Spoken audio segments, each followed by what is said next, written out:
things that are really worrying, especially when you look at the rate at which our population grows, the percentage of girls who drop out of school due to early marriages, and those that drop out as a result of teenage pregnancy, and then the unemployment rate.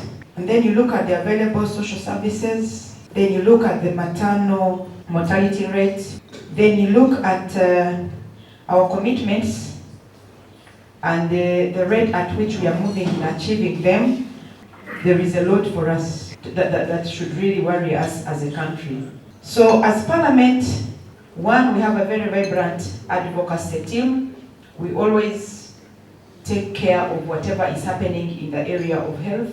We've been having the National Health Insurance Bill, which has been at Cabinet for the last 5 years, even after issuance of the Certificate of Financial Implication. So we are committed to having this in place as soon as possible. Parliament has also asked the Ministry to be giving quarterly maternal mortality reports.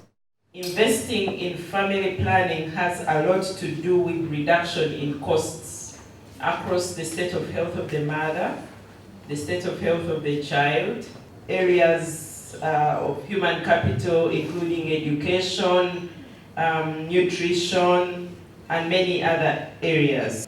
As you may know, our commitments cut across health financing, young people, increasing access through increasing or broadening the method mix, but also access, especially in those in hard to reach areas. And DFID is doing a bit of work supporting the integration of demographic dividend indicators in the different sector development plans. But we are also going beyond the National Population Council and the National Planning Authority to support work under the Gender Ministry to look at the youth who are out of school. Again, through UNFPA, we are supporting work under the Ministry of Education, and this is to do with the broader girls' education, but also specifically work on sexuality education. So beyond the policy-related work to make sure that we have a framework in place, approved, but also owned by the different stakeholders and institutions, but also making sure that we have good guidelines and tools for the teachers to be able to make use of this framework in the classroom. And to me, I'm very happy that demographic dividend modeling was done, and the report has showed the usefulness and how Uganda can actually change or increase on its GDP when it invests heavily on family planning. I want to hold government accountable to ensure that we increase family planning, contraception, the services, information 100% in this country. We have a lot to do in terms of programming, in terms of reaching the rural community, to make sure we reach every person with contraception if we must improve the lives of our people in this country. That as we hear all this information and we hear all these initiatives, which I'm sure even if you looked at them quantitatively in terms of money, we are talking a lot of money. We also need to look at ourselves, most of us as civil society experts, researchers, and ask ourselves, what can I really do?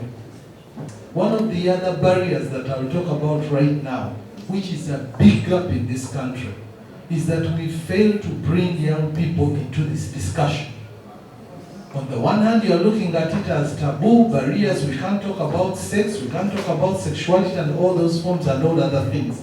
And some problems stem from that alone. So if I were to ask you that, how much can we do to turn and educate our communities, encourage our communities to talk openly about family planning to young people, what would that take? Yes, in some cases it will take resources in terms of people who are going to do this, but ask yourselves as civil society, as experts, as people who reach communities, how many people can you reach? And talk to them about some of these interventions that they can frankly take that are not cost burden, that they can think about things that they can do, simple information that can be shared. So there is a lot that we can do when we begin talking about this discussion of family planning. Before we even reach a point of saying where is the service, there is the other whole side of information and education and sensitization. Our country made commitments to FP 2020 and the Every Woman, Every Child Global Strategy that we signed up to in 2011 and that we later renewed in 2016 and 2017. These commitments remain up there. They remain made at the Global Forum, and we do not get to translate them into local action. So the question was, how can we be able to translate these into local action and have them owned by us? It is because of collaborative effort of all the different partners. And so Samasha developed what we are calling the Motion Tracker. It's a proprietary tool that helps us to translate these global commitments into local action. And it was started in 2014. This is the 5th year running, and right now we are in 10 countries. Most of the tracking tools were looking at what government is doing, but there was no voice, there was no platform that was bringing in the civil society and showing what they're doing. And so we are now seeing that we're growing a global movement of different CSOs saying, no, even us, in the little that we are doing something. Can we be able to come and support our governments and say that we can do better?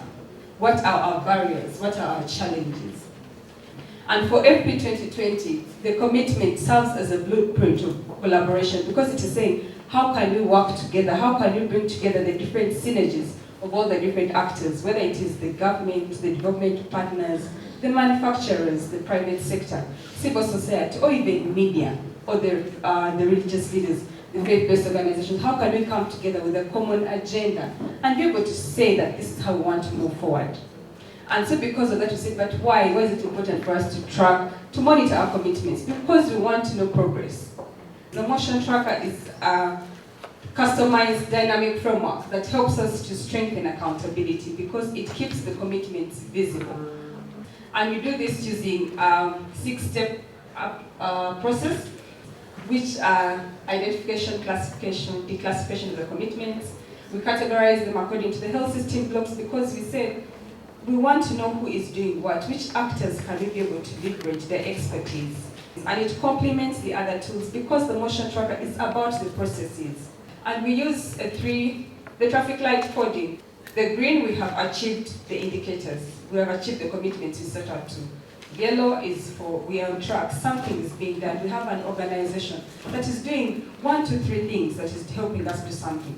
And red is that we don't have any organization in that field, or we don't have any information. Maybe there are organizations out there doing something, but we do not know about them, we're not aware of them.